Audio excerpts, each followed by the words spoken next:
Baik, ini coba kita bacakan dari Detik News ya.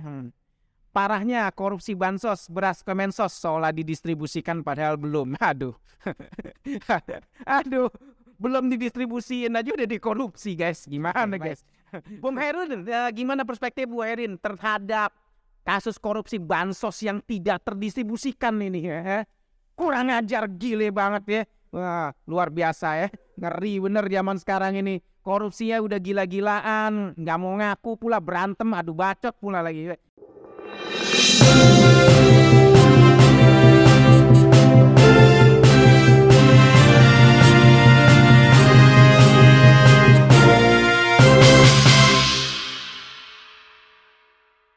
Baik, assalamualaikum warahmatullahi wabarakatuh, guys. Kembali lagi bersama saya, orang lembur dari negeri anta beranta ya.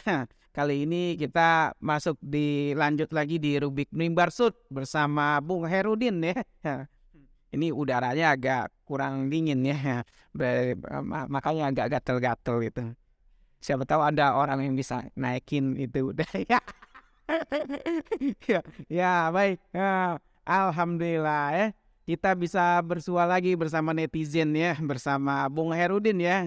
Mahasiswa idealis, ceriwis, tapi juga kantongnya juga sering menangis ya. Ya, maklum ya kalau kita kan bukan orang yang bisa pemangku kejabatan ya, yang kantongnya tebel terus ya. Apalagi rinciannya juga kadang-kadang laporannya nggak jelas, tahu-tahu masuk jadi moge, tahu-tahu masuk jadi apa tuh namanya? Ya, dapat mobil mewah gitu ya. Apa tadi? Jadi Rubicon, betul betul betul. Iya malum ya, udah tua kadang-kadang lupa gitu. Rubicon aja. Karena kita juga kalau Rubicon itu ya kalau kita sih paling bisa belilah miniaturnya gitu yang kecil-kecil gitu kan. Ya, boneka-bonekanya orang lagi naik Rubicon bisa itu Lego ya. Baik guys, kali ini kita bahas bansos ya. Emang kalau di zaman ini kalau dengar-dengar kata bansos itu sedap-sedap gurih ya. Ya karena kita juga belum pernah merasain sih ya dapat bansos itu kayak gimana gitu kan. Ya maklum ya kita mau ngelapor ke RT juga bingung kita tinggal di mana, namanya juga negara anta beranta ya. Susah. Nih, waktu dulu kan Juliari Batubara sempat jadi menteri ya, kemudian ditangkap KPK karena kasus korupsi bansos ya. Nah, kali ini ada dari Detik News ini, nggak tahu ini khususnya apa. Nanti kita coba telusuri ya dan kita coba diskusikan bersama Bung Herudin ya. Bung Herudin ini perspektifnya luar biasa ya, selalu menggetarkan istana ya. Meskipun dia selalu memberikan kritik pedas dan tajam ya. Tetap hormat kepada para pemangku jabatannya. Ini kritik membangun ya. Kalau kritik membangun itu ya tidak menghina, tidak mencaci maki, tidak menghujat ya. Ya, blow on. Ya itu dia ya. Baik. Ini coba kita bacakan dari Detik News ya. Parahnya korupsi bansos beras Kemensos seolah didistribusikan padahal belum. Aduh. Aduh, belum didistribusiin aja udah dikorupsi guys. Gimana guys? Aduh. Ini gambarnya juga unik juga ya dari KPK ya. Gambarnya pakai sarung tangan, tahu-tahu ada duitnya ya, berdus-dus ya. Udah duit kertas, kalau duit emas nggak ada masalah. Udah duitnya kertas ya. Kalau kena air juga rusak gitu. Dikorupsi pula lagi. Rakyat belum terima gitu ya. Aduh, kasihan kadang-kadang rakyat plus 62 ini memang. Ya pokoknya yang penting dapat bansos lah ya. Yang dapat bansos nggak usah lah komen-komen lah ya kan dapat bansos gitu. Kalau karena kita nggak dapat bansos ya daftarnya susah ya kita komen dong ya kan. Bagian dari berwarga negara gitu kan. Kalau yang dapat bansos sudah kenyang ya meskipun nggak cukup ya nggak usah protes kan situ ngambil bansosnya ya. Baik. Nah ini dari KPK ya. Jakarta ya, Detik News ya. KPK mengungkap modus para tersangka dalam kasus dugaan korupsi pengadaan beras bantuan sosial ya bansos untuk keluarga penerima manfaat KPM pada program Keluarga Harapan PKH ya. Ada KPM, PKH, apalah istilahnya itu. Kalau bansos kasih aja tinggal susah amat sih pakai istilah-istilah segala ya. para tersangka tidak mendistribusikan beras kepada penerima manfaat di beberapa daerah ya. Aduh. udah nilainya kecil dikorupsi pula lagi. Aduh, memang susah ya. Nah, singkatnya kan tadi perbuatan melawan hukum ya, ketika kemudian harus mendistribusikan bantuan sosial berupa beras itu ke beberapa daerah ternyata kemudian tidak sesuai dengan fakta dari lapangan ya. Kata Kabak Pemberitaan KPK Aili Fikri ya kepada wartawan seperti dikutip Selasa 28 Maret 2023. Kita dulu pernah liput ya Pak Anies waktu diperiksa KPK ya. Cuma ya karena kita kan cuma YouTuber ya, kita cuma memberitakan apa yang menjadi acuan apalah ya kan dari berita mainstream dan segala macam. Namun ketika kita juga liputan juga ya memang ada sedikit error-error di situ ya dalam tanda kutip error-error di situ ya. Ya kita juga pengen juga kan liput-liput ya kan ya lumayan lah kan dapat berita asli gitu. Ya tapi selama negaranya kayak begini memang agak-agak susah ya. Lu dari mana gitu kan tanya nggak enak juga. Baik lanjut, sehingga kemudian mengakibatkan kerugian keuangan negara imbunya ya. Nah lanjut lagi ya, Ali menyebut modus para tersangka ini sebenarnya sering kali terjadi dalam kasus korupsi. Namun yang lebih parahnya lagi, para tersangka memanfaatkan oknum tertentu untuk membuat seolah-olah beras bantuan tersebut sudah didistribusikan 100%. Padahal belum dilakukan. Aduh ngeri banget. Sebenarnya modus sering kali terjadi ya kalau kemudian seolah-olah sudah didistribusikan tapi kemudian dimanfaatkan oleh oknum tertentu sehingga menyusut laporan yang seolah-olah sudah 100%. Waduh. Nah ini ya Bung Udin, korupsi tak terjadi satu wilayah. Nah ini kalau kita bacain juga kita kan miris ya, ada ya juga kan karena kita kan keuangan juga waktu zaman COVID itu hancur-hancuran ya. Apalagi mahasiswa seperti Khairudin ya. Mungkin kalau ada duit, masih ada sisa duit 5.000 perak di kantong itu udah bangganya luar biasa.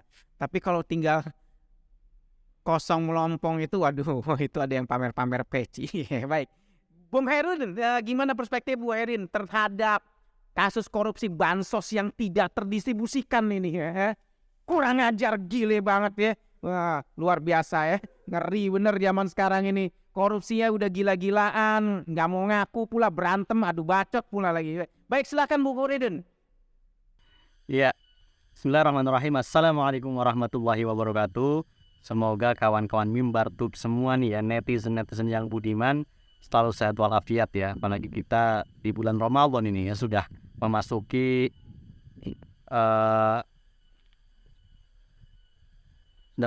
tanggal 7 Ramadan ya, sudah sudah puasa hari ke-7 sekarang ini ya. Semoga puasa kita lancar ya. Apalagi kita di bulan puasa nih, jangan banyak teriak-teriak mungkin ya. Tapi teriak-teriak untuk menyuarakan kezoliman ya, untuk menyuarakan al-haq itu boleh ya, baik di bulan Ramadan maupun bukan bulan Ramadan, itu merupakan kewajiban ya, boleh diperintahkan oleh Rasulullah ya, dimana kita menyuarakan yang hak ya, atau mengkritik ya, bahasanya mengkritik bisa jadi hari ini ya, mengkritik ya, atau bahkan Rasulullah menyebutnya Sayyidus Syuhada ya. Sayyidus Syuhada Hamzah ya, sayyidnya, pemimpinnya para syuhada itu Hamzah, dan juga seorang lelaki ya, yang berdiri di depan penguasa zalim untuk menyampaikan kalimatul hak, untuk menyampaikan kebenaran ya. Nah sekarang ya penguasanya sudah benar-benar nyata-nyata zalim ya. Kita tidak mungkin ya dikatakan suruh menasihati secara empat mata secara langsung. Kalau kita punya akses, kita nasihati secara empat mata ya. Kalau misalkan paman kita ternyata seorang penguasa, kita nasihatin. Ketika kita di rumah, ketika kita bertemu, kita nasihatin, bisa karena kita punya akses, kita keponakannya. Tapi kita ke depan pintu gerbang istana saja sudah dihadang oleh pas pampres dan lain sebagainya, susah ya untuk kemudian misalkan menasihati secara langsung ya. Yang punya akses ya jelas para tokoh ya, para tokoh ormas atau tokoh agama yang punya akses ke pemerintahan, dialah yang harus bisa menasihati secara empat mata ya, untuk tadi para pemangku kebijakan ini, para pejabat ini berlaku adil ya, menerapkan hukum dengan baik dan lain sebagainya. Tapi kalau kita ya bisa mengkritiknya di media sosial seperti ini ya. Dan ini memang sudah kebangetan ya, sudah zolimnya di luar batas kemanusiaan. Mereka korupsi ya di saat pandemi ya COVID-19, di saat terkena wabah ya, orang-orang kesusahan, semua mengalami kesusahan yang sama ya. Yang tadinya punya pekerjaan tetap ya, punya gaji yang tetap, tiba-tiba terkena WFH ya, atau bahkan PHK ya, atau tadinya yang gajinya full 100% menjadi 50%, bahkan ada yang sampai 25% ya, karena saya juga mengalaminya ya. Gaji dari tempat bekerja pada tuh hampir cuma 30% diterimanya ya, karena faktanya kita tidak masuk, tidak ada pemasukan sama sekali ya. Klien-kliennya yang harusnya tadi memutuskan untuk sementara selama pandemi dan lain sebagainya, memang akhirnya membuat gaji itu ya hanya 20%, 30% ya. Itu masih mending lah, masih dapat penghidupan. Yang penting kita masih selama sebulan itu masih bisa bertahan hidup ya. Dan ternyata ini pemerintah ya, yang seharusnya juga pada waktu dengan namanya PSBB atau ya sebenarnya ya lockdown lah sebenarnya, itu yang memang harus menanggung hidup masyarakat ya, namun kemudian hanya memberikan bansos kurang lebih selama 4 bulan ya, itu pun dikorupsi, kan itu kurang ajar ya. Walaupun pada waktu itu Juliari Peter Batubara itu korupsi sampai 10 miliar dengan modus per paket itu dikutil ya, dipotong 10.000 ya, 10.000 tapi ratusan ribu paket ya, itu kan akhirnya terkumpul sampai miliaran rupiah ya. Ini kan kurang ajar. Lagi ternyata ada modus baru lagi nih yang kemudian diungkap KPK, di mana tadi beras yang seharusnya didistribusikan ternyata belum didistribusikan, tapi seolah-olah sudah didistribusikan. Ini kan kurang ajar ya, benar-benar kurang ajar dan zolimnya di luar batas kemanusiaan ya. Dan harusnya hakim ya yang kemudian mengadili Juliari Peter Batubara ya, mantan wakil bendahara PDIP yang juga Menteri Sosial, itu harusnya Juliari Peter Batubara itu dihukum berat ya, bukan kemudian diringankan hukumannya dengan alasan si Juliari Peter Batubara sudah mendapatkan kecaman yang luar biasa di media sosial ya. Padahal kecaman yang luar biasa dari netizen karena ulahnya sendiri ya. Bisa-bisanya dia korupsi di masa pandemi ya, di masa semua rakyat mengalami kesusahan yang luar biasa. Orang pengusaha saja mencerit, apalagi rakyat biasa ya yang kerjanya dengan penghasilan pas-pasan. Ini kan kurang ajar ya. Dan zolimnya luar biasa. Ini kalau di zaman Islam berkuasa ya, dengan hukum Islam ya, jelas nih orang-orang seperti sudah mendapatkan takzir ya. Takzir itu adalah hukuman ya yang kadarnya itu ditentukan oleh khalifah atau qadhi ya, dengan ijtihad ya. Karena dia itu takzir itu tadi hukumannya itu tidak ditentukan oleh hukum syara, maksudnya tidak ditunjuk hukum syara secara langsung. Berbeda misalkan dengan mencuri yang sudah mencapai nisabnya, yang hukumannya potong tangan. Berzina ya, yang jika dia zina muhsan dia dihukum jilid ya, dihukum rajam. Kalau di zina ghairu muhsan dia dicambuk 100 kali. Sudah ada keterangannya. Tapi di kejahatan-kejahatan yang tidak ada keterangannya, maka dia dikembalikan pada ijtihad khalifah atau ijtihad qadhi ya. Kalau seperti ini dia sudah tadi bisa saja dia dimiskinkan secara total, atau kemudian harta yang dia korupsi disita, atau bahkan hartanya dia disita, bahkan sampai kemudian bisa saja ya kemudian dijatuhi hukuman cambuk atau bahkan hukuman mati ya, jika kemudian korupsinya sudah melebihi kebiadaban ya. Ini kan sudah biadab sekali ya. Sudahlah masa pandemi, semua orang mengalami kesusahan, dia mengambil kesempatan di atas penderitaan rakyat. Ini kan sudah kurang ajar. Makanya harusnya Juliari Peter Batubara itu mendapatkan hukuman yang paling berat ya, karena dia korupsi di masa pandemi ya. Tapi malah ya karena mungkin dia kader ya PDIP, mungkin kader PDIP, orangnya pemerintah ya, kemudian juga taktik ya, apakah dia juga kemudian dalam persidangan menggunakan pelecehan atau tidak ya, hingga kemudian dia malah mendapatkan peringanan hukuman. Kan ini kurang ajar itu seperti itu ya. Jadi memang sudah kurang ajar sekali ya modus korupsi ya pejabat di masa sekarang ini sudah luar biasa zolimnya. Baik Bung Herudin ya. Itu perspektifnya ya. Memang luar biasa zolimnya. Tapi saya pengen tanya nih, hukuman terberat maksimal bagi orang seperti ini kalau dalam Islam itu seperti apa Bung Herudin? Silahkan Bung Herudin. Ya iya tadi.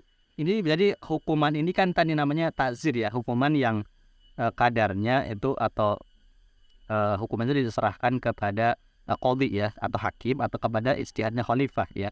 Bisa saja ya ini karena tadi dia sudah korupsi, sudah maling ya, dia disebut mencuri bukan ya, karena dia korupsi ya, mencuri bukan, disebut kemudian merampok begal juga bukan ya. Jadi makanya nanti hukumannya itu diserahkan kepada khalifah, apakah dia nanti dimiskinkan ya, kemudian dia diasingkan ya, atau kemudian diarak keliling kota ya, dipertontonkan ya sebagai penjahat ya, sebagai orang yang curang ya, curang namanya curang ya, khianat ya, tidak memenuhi amanahnya, diberi jabatan tapi tidak amanah, curang ya, kemudian atau kemudian setelah dimiskinkan kemudian dia diasingkan, atau bahkan jika kemudian korupsinya sudah melebihi batas ya, apalagi ini di masa pandemi ya, di masa seharusnya dia tuh sadar bahwa rakyat itu banyak kesusahan, pengusaha saja menjerit apalagi rakyat kecil ya, bisa saja ya dalam Islam nanti sampai pada tahap dia itu dihukum mati ya. Jadi itu tergantung tadi nanti ijtihadnya qadhi atau khalifah ya, tapi yang jelas bakal dihukum berat ya, paling tidak ya dimiskinkan itu pasti ya, karena apa yang dia peroleh ya, harta yang diperoleh itu bukan haknya dengan jalan yang tidak benar, pasti akan ditarik kembali oleh negara, pasti dimiskinkan. Dalam Islam itu seperti itu. Sedangkan ya dalam demokrasi seperti ini, rancangan undang-undang perampasan aset saja tarik ulur ya, DPR tidak pernah mau membahasnya, pemerintah juga tidak mau mendorong DPR ya, karena ketika kemudian ini disahkan ya pasti yang akan rugi ya jelas para anggota DPR atau kemudian pejabat-pejabat yang ketahuan hartanya itu diperoleh dengan jalan yang tidak benar ya, atau dikatakan ilegal ya, atau kemudian di luar kewajarannya ya. Jadi ya percuma saja ya RU seperti ini ya, sampai kapanpun juga nggak bakalan disahkan ya, apalagi hukuman mati untuk koruptor, bisa-bisa nanti anggota DPR habis itu ya kalau kemudian tertangkap oleh KPK. Walaupun kemudian Mahfud MD dalam sebuah wawancara ya dengan bangganya, kalau saya jadi presiden saya akan hukum mati koruptor ya, yang nilainya sekian ya, atau kemudian yang berapa miliar nanti dimiskinkan di apa ya. Orang RU perampasan aset saja sudah sampai sekarang nggak pernah jalan di DPR ya, yang malah yang lebih cepat jalan itu ya Omnibus Law ya, RU-nya cepat sekali itu dalam waktu 2 bulan. Kemudian setelah dikatakan inkonstitusional oleh MK, Mahkamah Konstitusi, bukannya diperbaiki, dibuat benar-benar ya, malah kemudian dikeluarkan Perpu ya. Ya, kalau Perpu itu kan tugas DPR setuju atau tidak ya. DPR memang cuma stempel dari rezim ya, akhirnya cuma semuanya menyetujui ya. Dari 9 fraksi cuma 2 fraksi yang menolak. PKS sama Demokrat, tapi ujung-ujungnya ya para voting ya, karena kalah jumlah ya lolos saja ya. Nah, jarang sekali Perpu yang diajukan pemerintah itu ditolak oleh DPR selama permintaan rezim Jokowi ya. Jarang sekali ya. Semua Perpu yang diterbitkan oleh pemerintah hampir semuanya lolos di DPR. Baik Bung Udin ya. Tadi juga saya pengen nanya itu ya. Kalau dalam zaman demokrasi ini ya, mereka kan nggak mau dong hukuman berat-berat, apalagi potong tangan, kasihan terbuntung lagi, apalagi diarak keliling-keliling gini kan sebagai pengkhianatnya, nggak mungkin lah ya. Apalagi kalau ada aset-aset koruptor disita itu ya nggak mau lah. Nanti anak istrinya kan nggak bisa lagi naik moge, naik Rubicon, kasihan kan ya kan. Apalagi naik Alphard sambil kebut-kebutan atau diiringin patroli gitu, diiring-iringin sama patwal gitu kan. Waduh, nggak bisa dong kayak gitu kan ya. Ini kan negara demokrasi ya, biar gimana pun juga ya mereka kan lagi nikmat gitu. Nah ya ini kan masyarakat kan seperti seolah-olah masa bodoh ya, apalagi dengan adanya bansos 600.000 ya apa, ada lagi bansos beras, ada lagi tunjangan macam-macam ya untuk rakyat, walaupun nilainya kecil-kecil ya kan, yang penting dapet ya kan, walaupun nilainya cuma 50.000, 100.000 lumayan lah. Apalagi kalau mau pemilu, apalagi kemarin itu ada yang bagi-bagi amplop di masjid, itu kan keren itu kan ya. Itu kan masyarakat terbuai. Nah ini Bung Hairudin bagaimana menyikapinya ini masyarakat ini yang semakin masa bodoh ya kan. Kalau udah masa bodoh udah pusing deh kita ya. Nah ini Bung Hairudin bagaimana menyikapinya Bung Hairudin? Ya, sebenarnya masyarakat itu sudah masyarakat yang pragmatis ya, atau bahkan mungkin cenderung sudah mulai apatis ya. Akhirnya tadi gelaran setiap 5 tahun sekali itu ternyata membuat mereka tidak bosan ya, atau bahkan ya membuat mereka kecanduan ya dengan nilai ya mungkin yang setiap 5 tahun sekali mereka dapatkan dari serangan fajar atau dari money politik yang diberikan oleh para tokoh-tokoh atau calon-calon yang ingin maju ya, baik sebagai kepala daerah maupun sebagai anggota legislatif. Dan itu sudah sudah sering terjadi. Dikatakan oleh Bawaslu atau apa ya, politik uang itu seperti kentut, baunya ada tapi tidak terlihat ya.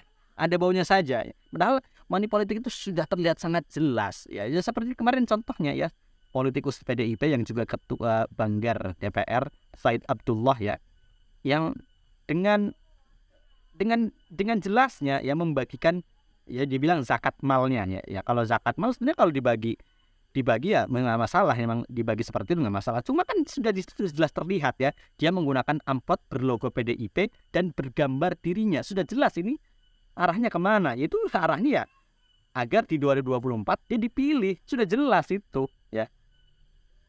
Ya, kalau dia pakai amplop biasa, dia mau berkelit, ya saya membagikan zakat mal kok, ya nggak masalah. Masyarakat tidak akan kemudian mengaitkan dengan money politik dan lain sebagainya. Walaupun ya, kalaupun dengan amplop